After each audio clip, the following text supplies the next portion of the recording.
A legendary weekend in the Lou. PGA Tour champions compete in the Stifel Charity Classic, presented by Compliance Solutions, September 4th through 7th, and COAR. Perform live with your Friday ticket. Visit StifelCharityClassic.com today.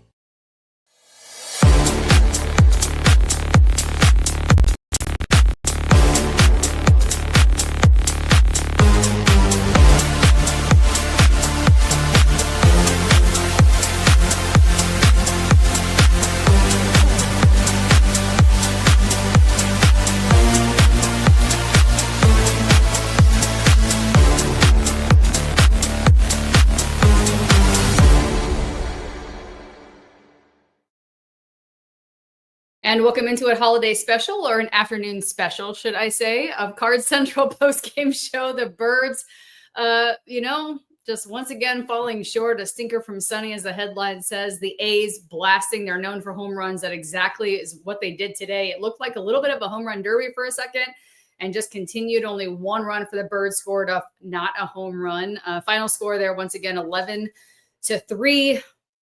And Brenden, we've talked about this. It's a little just, I don't want to say mail it in. Guys are playing for spots, right? They're playing for roster spots. They're playing for contracts, bonuses. I know there's a lot of behind the scenes, but at this point, it's like, as Jeremy says, what an absolute joke. Yeah, that was a joke of a game. You've got your guy on the mound. Sonny Gray is supposed to be the one that can get things off on the right foot. Cardinals miss a chance to get a nice sweep yesterday, and they come back home, and you're non-competitive in this game. And it just felt like, however many home runs Sonny Gray gave up, he was still going to, be pitching 5 or 6 innings, because that's kind of the point of the season that you're in, where it's just about getting through it. And we're trying to get through it here with y'all right here on STL Sports Central. But if you didn't love today's game on your holiday, maybe you had a day off to watch some baseball, and, the Cardinals, they gave you clunker. I'm sorry, but you can let us know your frustrations with your thoughts in the live chat here on YouTube. But yeah, Sarah, that was I know the A's do have an exciting young core, and they're sort of a team on the rise, but anytime you have a lopsided score like that one, the 11-3, the final, that just, that's kind of the disappointing way to start the homestand. Yeah, they just teed off. And to be honest, like you said, holiday weekend, I'm sure a lot of families are like super stoked, right, to bring their families to the game. They're like, oh, we got these Labor Day tickets. We're going to go. We're going to see. And my heart goes out, honestly. It just broke for all the people that were there, that made this like an eventful weekend thing, right? Because that's what used to be Cardinal baseball prior to this year, a couple years, whatever. It was like the event to go to. It was like make things around Cardinal schedule, And so for all those people that bought tickets and things, like you go down there and it's just, A's teeing off. It's just not what you want to see. So Herrera gave him a little bit of excitement. Good. A couple fireworks. At least they saw something, that was a right? bomb. It was. He crushed that home run. It was. And as Nick Jensen states, I guess this is where they're at, getting embarrassed by the A's. It makes me laugh when people are like, they have a soft schedule for the second half. Yes, Cardinals are an easy win for others. Soft schedule or not, hard schedule or not, I don't care. This is not what Cardinal Nation expects as a product to be put on the field.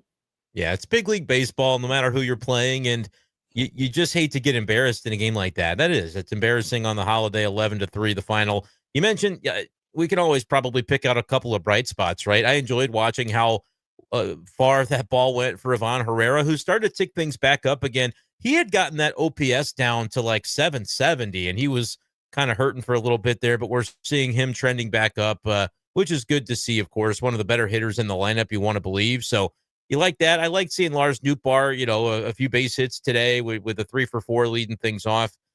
It just was probably few and far between otherwise. I saw a comment as well about the strikeouts that have happened. I don't know the exact number. Jeremy said it's near 50 in the last 4 games. Of course, we know on the pitching side, Cardinals winning a game in that Cincinnati series without getting a strikeout on the pitching side. It's just a very weird way things are going right now, Sarah. And few and far between to find the bright spots for today's game. So Brenden, Sonny Gray, his 18th home start. Clearly a couple of things too. Contreras not serving a suspension, still pending that because he appealed that. That will be a couple of games. And then you've got some question marks with a catcher role because they've had some call-ups. As of today, they can officially add 2 additional men to the roster because it is September 1st. So, of course, Victor Scott coming off of the DL. And then, Church has been fantastic at center. So there are a couple of things that need to be discussed as far as the Cardinal organization goes and who they want to put where for the rest of the season. Yeah, and I like the play that Church made, sliding Getch in shallow center field early in today's game was, at the time, maybe a momentum shifter. Of course, things didn't end up going the Cardinals' way. He plays a good outfield defense, but so does Victor Scott, and Victor Scott's numbers, I think, have a higher potential for the upside that he could bring offensively. Church is just hitting about a $108 with the Cardinals. I'm not sure if his bat is fully going to translate into being a guy that can really challenge for an everyday role, but I appreciate that the Cardinals did give him a look. I think, if anything, that should be what right now is about for today and the rest of the season, guys to get some opportunities, and then you can maybe decide what they're made of and how you want to sort of align them moving forward, whether they become somebody that's a trade candidate or a player that you want to give regular opportunities to moving forward. You can make some of those determinations, I think, down the stretch. And Victor didn't start today. Evidently, he played 3 rehab games in a row, and so today was just going to be a rest day for him. A little bit strange, but there's a lot of that going around. It just is what it is at this point in time. You mentioned the catcher stuff. Pages in the lineup today. A couple things on him. I know he catches a lot of flack for being, maybe not as productive of a bat as others in the lineup, but really right now, you don't have a lineup that's very robust 1 through 9. Pedro Pages, I don't know if people realize how good of an August he had. I mean, he had an OPS above 1,000 for the month of August and had been one of the team's more productive hitters in that month. So I appreciate the defense he brings, and I think offensively he can settle into being a passable starting catcher. I don't ever think he'll be a league average or above average hitter, but if he's a little below average at the plate, but still passable, and you're getting that good defense, I think that's something that can play. All of that being said, you do call up Jimmy Crooks. I'll be curious, last 4 weeks of the season, how many looks do they get from Jimmy Crooks? Because he homers the game. You like that? Homers Yeah. hit is a bomb. You love to see that. I think we know about the bat. I think the bat is going to be ultimately more productive than what Pages brings during their respective big league careers. I think the part that we don't really know yet about Jimmy Crooks is what will he be behind the plate, and can he manage the game and call the game and do all of the things the Cardinals expect of that position? I think they know that Pages can do those things to their liking. This is not a team that is destined for the playoffs in 2025. I do agree. You may want to look more at a Jimmy Crooks down the stretch to find out about what he could be made of, because you have a decision to be made on catcher. Pages is here. We know Pozo has done a nice job this year. Crooks had to come onto the 40-man roster anyway, or he would have been Rule 5 eligible. So they've added him. And Leo Bernal, who's been a good catcher and is a high-touted prospect in Double-A, has to be added to the 40-man this winter as well. I don't know if they keep 4 of them on the 40-man roster, if somebody could be traded or what the circumstance might be there. So to get a look at Crooks and figure out, like, can he man this backup role or even the starting role for 2026? Can he come into spring with his eyes on the prize when it comes to that? Or does he need to work on a few things, and we maybe need to make sure we keep a Pozo or we retain Pages as the starter? Like, I think those conversations are coming as well. So getting a look at Jimmy Crooks, I think, could be beneficial, and we'll see how many days a week they end up doing that the rest of the way. So I think having these organizational prospects come up and debut and have their time, or not debut, but have their time and their efforts and energy is a good thing. But at the same time, we've always had this mix and match team, right? You've had guys that can play, that can wear multiple hats, that can be in multiple places and be successful, not necessarily like accelerate, but be successful. And now you're adding more into the mix. You've got these guys that you finally have called up and they're going to be able to contribute. So now I feel like it almost kind of dilutes what you're trying to do a little bit, because you're like, we have all this talent now. Now we have a bigger pool, right? A ton more fish to pick from. And what are we going to do? Because we have prospects, we have guys in the organization that have been here that can do this. And then we've got guys that are on their way out, a couple more years. We've got money. We've got this. I feel like it almost just kind of like makes everything a bit more muddled, if that makes sense. Yeah, and I think that's part of what the job is going to have to be for the incoming president of baseball operations. Chaim Bloom, that's the canvas for him. And I really hope he takes advantage of it, Sarah. I hope it's not a case where you kind of say, all right, what are some incremental changes? What are some small moves we could make to maybe get 1% better over here, and we can get 2% better over? It's not that. I think it's a full scale. You got to shuffle through things. You got to turn this roster over. You have to look at the 40-man and say there's half of it that probably needs to go. There are a lot of things I think the Cardinals need to do before getting back toward their winning ways and the way we want to see. All of that being said, I don't think it's a completely destitute situation. I think there are pieces and parts that can be especially useful. Some of them may be useful in a trade, though. Some of them may be useful in the lineup next year. Some of them may be prospects that just aren't quite ready to go yet when you think about the way they've handled a Weatherholt, a Quinn Matthews. I think the Cardinals don't have to be light years away from being able to contend again, but I really believe the fastest way to get them back on track is to have the next guy that comes in basically take a complete 180-degree differential in terms of the approach to how you handle the 40-man, how you handle the 26-man. And Chaim Bloom needs to be a little bit more or maybe a lot more aggressive in saying, hey, here's a move that I think will help us. Unfortunately, it means we're going to have to part with this guy, that guy, and the other guy. But it feels like that's the best way forward for the organization. You make that decisive move, and then you move on, and you see how it plays out, and you react accordingly. It just feels like the Cardinals, as you said, things are muddied because you're trying to figure out so much about all these guys, and you're hesitant to make the wrong decision, and you've got competing interests with giving playing time here, there, and the other place. It's just not feasible to be able to do it all. They're gathering data. I hope Chaim Bloom comes in and utilizes it. And it's asking a lot. I'm not trying to say it's an easy thing to turn over half of a 40-man roster in one winter.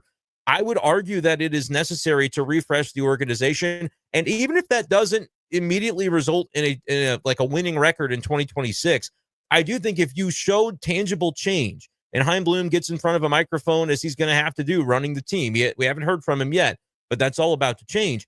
And he's able to articulate, hey, here's why we did all these 5 things over the winter. Understand that people maybe really like this player or that player, but we felt like the best thing to move us forward is to do these things, and come out and explain what you're doing to the fan base and say, understand that we are trying to get this thing back moving in the right direction again. And we hope you'll be along for the ride with us. We know we've got to earn your trust back. I think those are the sorts of things that we want to see, because this Cardinals team isn't going to lose 100 games this year. Teams like the A's, yeah, they're on the rise, but they had to go through 100 loss type of seasons before they could get back to where they're heading. I don't believe the Cardinals need that, but I do think they need targeted change, Sarah, when it comes to the way that the front office and ownership and everybody decides to say, hey, here's the plan to Cardinals fans. Hope you understand, and if not, we're going to prove it to you that this is going to work in the long run. That's the best they can hope to do right now, because, again, you're watching your ace right now, Sonny Gray, give up 7 runs, and people are looking at him and say, well, he's a big salary. There's a lot that's going to have to change before it gets better, is the way that it feels. Yeah, and I agree with you. And I think that the transparency, I hate using that word, but we feel like we get transparency. But at the same time, I think that Chaim Bloom coming in and getting behind the mic and actually talking and giving the fans more transparency than what we've gotten thus far, I think will give a little bit of less acid reflux. You know what I mean? More just okay, here's what we're going. They have a direction. They have a plan. At least we're not just being hung out to dry. Because I feel like it, for the most part, that's how some of the frustration is coming up right now with some of the fans. And as Nick Jensen states, the team is bad. Nothing Ollie and Blake can do with a bad roster. This is a quadruple A Cardinals team. They need better players. No manager could make this team a playoff team. And that's the frustration that's felt. And we hear you, Nick. It's not like we're saying everything's okay and like sunshine and rainbows. That's by all means not the case.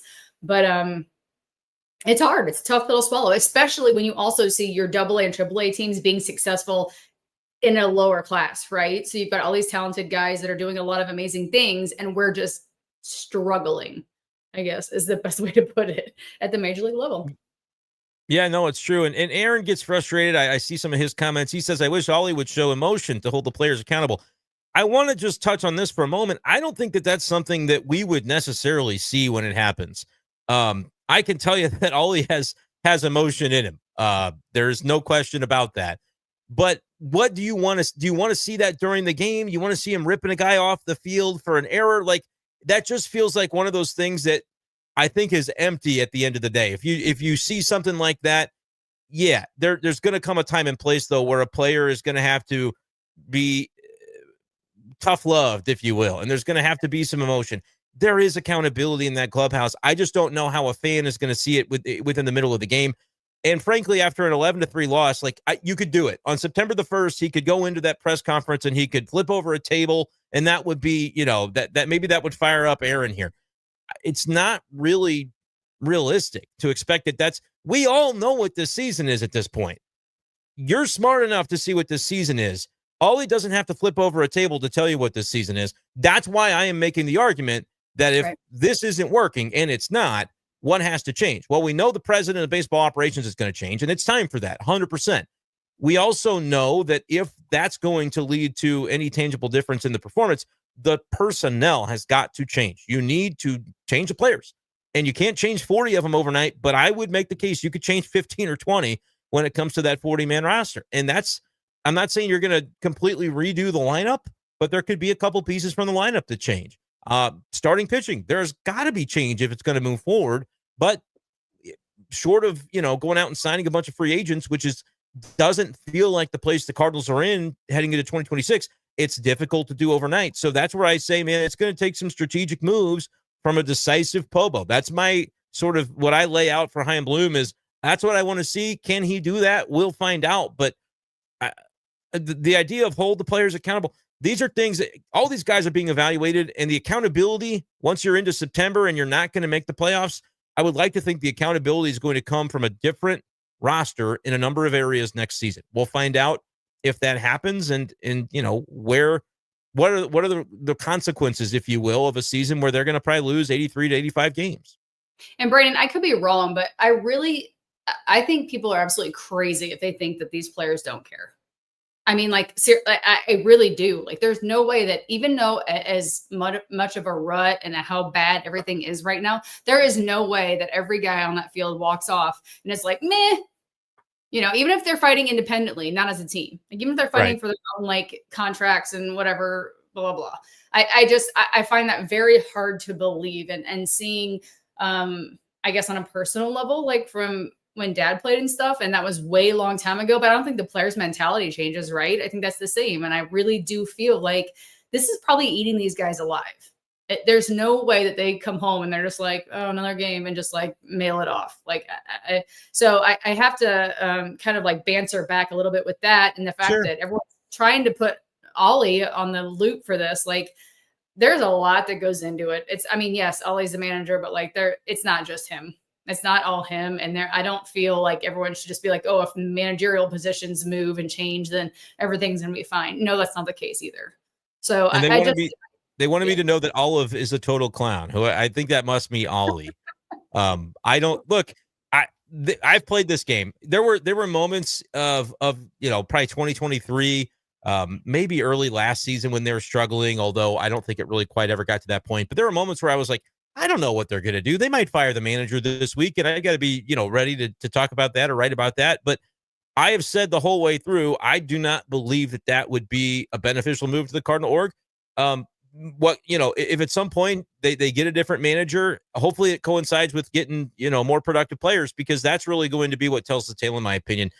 If Ollie had a good roster, which we've seen from, 2022, the roster was a lot better than it is right now, with the, the big name players and there was veteran leaders on that team that helped Ollie kind of guide that clubhouse in year one. But I remain convinced that if you give this manager a rotation that, again, like people say, Ollie, Sonny Gray gave up 7 runs today. Ollie didn't sign Sonny Gray. Ollie said, hey, this is my best pitcher, my highest paid pitcher. I got to figure out what the hell to do with him. Let's put him out there every 5th day. There's not a lot of decision-making or managing that goes into Sonny Gray. I'm writing your name on the 5th day because it's your turn to pitch. You guys that are complaining about the pitching and said, I saw a comment. Somebody said, I would trade anybody on this team for a good pitcher. I hear that 100%. You know who else probably hears it? Oliver Marmol, I believe, would trade anybody on this team for knowing that he could get a reliable pitcher for that player. You do that deal. That's just what it is. You can't necessarily think about the logic of that. Say the reason the Cardinals aren't performing is because they don't have any pitching. Fair. Ollie Marmol stinks as a man. He didn't decide the rotation. There have been times this year where he has fought tooth and nail to get a different situation for the rotation. If you listen to his words about Eric Fetty prior to his departure, that is what I'm talking about.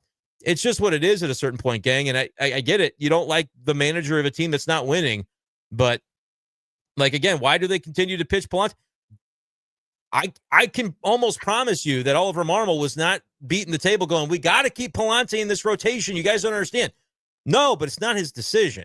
If you listen to last Tuesday night, almost a week ago at this time, that was the game Palante pitched at Bush, and I was there covering the post game. And all the words out of Oliver Marmole's mouth were telling me that Palante was not going to be making his next start. But it was basically a formality. He just didn't want to say it out loud because you got to tell the player first. Like, that's exactly the way that post-game press conference seemed. And then Palante was scheduled to make his next start. Woo, what happened? Well, they didn't make a change organizationally. They didn't send Palante to AAA. That's not Ollie's job to do it. So I get it. Be upset with somebody, but I'm just trying to tell you, I think it's the guy that's kind of hanging out and riding out the last month of his contract and not really making the roster moves to make this an 82-win team instead of a 76-win team. They could try. They could do more things, guys, right now. They're, if anybody's just kind of hanging out, to me, I'm not putting that on the players. I'm putting that on the guy that makes the roster moves. But again, the Cardinals could have made a different decision there. They could have said, all right, this isn't really looking like our year. Chaim Bloom, you're installed. Mo, thank you. You're just going to be, you can be president of special projects. Mike Gersh is vice president of special projects. Mo is the special projects president for the last month of the season, which means you go over here and do nothing and let Chaim Bloom do it. Because, and again, like, none of this really matters that much, but I can't believe I let the comments get me fired up today. It's just, that's really what we're talking about here. You can complain about Ollie Marmol. It's all going to have to look different before it gets better. I think if Ollie had the roster once it gets better, I think he is actually still going to be the guy to lead this team, because if you gave him a bullpen and some pitching, I think he's pretty sharp and would make some good roster moves. He just doesn't have the horses right now. That's my take. So I'm going to take you off that horse and transition to Gorman so we can look at that. We had a comment here, LBD Titans saying, on a brighter note, Gorman has shown some improvement at third base. I did catch a little bit of Rick Horton's commentary today on the radio when listening to the game, and he said that he changed his walk-up song. It's now BC Boys, you got to fight for your right to party. He goes, I'm not sure if it's subliminal or anything, but maybe I have to ask him. Maybe I'll ask his wife, like, what's the deal with the mid-season changeup? But there's some improvements there too. So trying to look at that positive, but maybe he does. I mean, he has someone to fight for. He has a position to fight for. He has a roster spot to fight for. There's a lot going into that. If not, that is the case why he changed his song. I'm just saying Ricky's comments kind of perked my interest a little bit, because Claiborne was like, I don't think I have that on my playlist. And I was like, Claves, that's not what he's talking about. It's pretty good. No, you gotta try some different things at this point in the year for sure. And maybe the fight is to try to keep keep that energy up for the last month, because as you have said, they're playing for something, whether it's collectively, individually, or both. All these guys have something to play for, and you almost have to remind yourself, like, this, let's sprint to the finish, run our race, however this ends up. That's got to be the mentality that you take. Yep, 100%. So our mentality is also to thank our sponsors, and we have amazing sponsors when it comes to all the action here in the Cards Central Postgame Show, and that would be DraftKings. So Missouri, get ready, because the wait is almost over. DraftKings Sportsbook, America's top-rated sportsbook app, is coming soon to the Show Me State, and you can sign up today. New Missouri customers can get $300 in bonus bets when we launch in December on the 1st. So download now and place a $5 bet when we go live. Download the DraftKings Sportsbook app now. Use the code STL Sports to grab $300 in bonus bets with just a $5 bet when we go live December 1st. And that's code STL Sports. So in partnership with DraftKings Sportsbook, if you have a gambling problem, please call 1-800-GAMBLER, 21 plus, physically present in the state of Missouri. Eligibility restrictions apply. Bonus bets expire in 7 days after issuance and excludes customers who redeem pre-launch sign-up offers. Terms at sportsbook.com, DraftKings.com/promos. So once again, we want to thank our sponsors, but if you are just joining us today, 11-3, the final, the fourth youngest, I believe, or fifth youngest team in Major League Baseball, the Cardinals, sitting right there at that tail, kind of just A's teeing off. Look like a little home run derby at the beginning. Final score 11-3. They take on the A's once again tomorrow. Holiday, not exactly how some fans want to see it go, but Brenden, it is what it is at this point, right? The Cardinals are now 68-71. Yeah, they are. And you thought with the good weekend series win over the Reds that maybe they would be heading back toward a 500 record sooner than later. But now they got to pick themselves back up after this one and find a way to get it back rolling tomorrow. I believe it's Michaelis on the mound. We've seen kind of the Jekyll and Hyde act from Miles Michaelis this season for sure, but he is oftentimes better at home. Granted, I would have said the same thing about Sonny Gray prior to this game, and it's not like it was super hot out there, so it's not the weather. It was just a bad one for Sonny, and hopefully a better one for Miles Michaelis tomorrow. You're exactly right. So first pitch is scheduled for 6:45 Central Time. Samuel Howe. We got out stopper. Oh, we the got stopper tomorrow. Yeah, hey, really the stopper. Maybe. You never know. You never do know. And I agree with you. It's either like extreme one way or extreme the other way. I mean, he has pitched a couple of games where he had no run support, so you got to give him that. But then the other factor, it's been a complete opposite situation. But I honestly don't think it's just Miles. It's been really the whole starting rotation. I mean, let's be fair. Oh, yeah. No one 100%. has really been, except McGreevy minus, who got called up, mid-season, post-mid-season, and who has gone 6 innings deep every start. Pretty much had decent outings, but for the most part, he is the only pitcher that I personally would feel like would be like, who would you hang your hat on this season? If you had one pitcher to do a series, like I'd be like, that's who I would go with, because everyone else, you have no idea. I do generally agree with that. But here, let's end on a trivia question.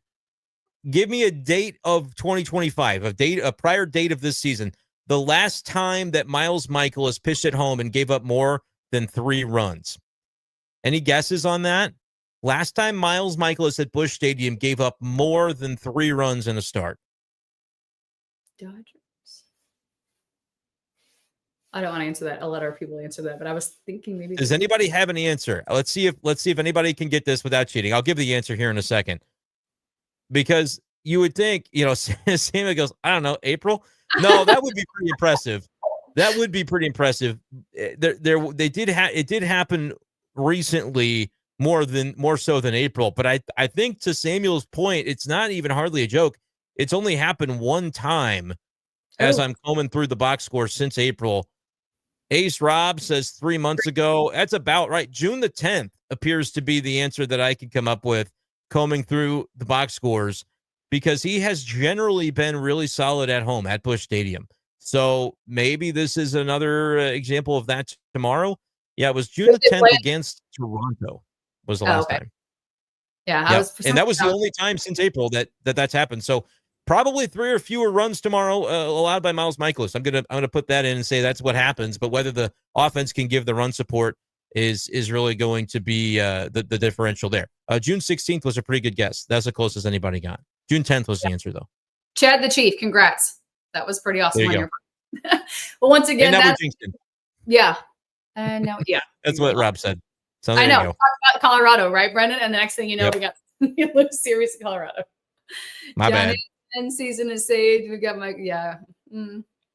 Now we're just throwing out those blows. Well, that is the amazing Brenden Schaeffer. I'm Sara Dayley, along for the ride. We appreciate you being here with us on this Monday holiday, Labor Day. So if you have plans tonight, please be safe and join us right back here. Of course, all of STL Central has coverage, wall-to-wall, Mizzou, Illinois, all the footballs going on now. Of course, Cardinals coverage, Blues coverage, anything, you name it, we got it. Just check in, subscribe, hang out with us more if you like the feedback, and we'll see you here shortly. So have a great night, and we'll talk to you soon.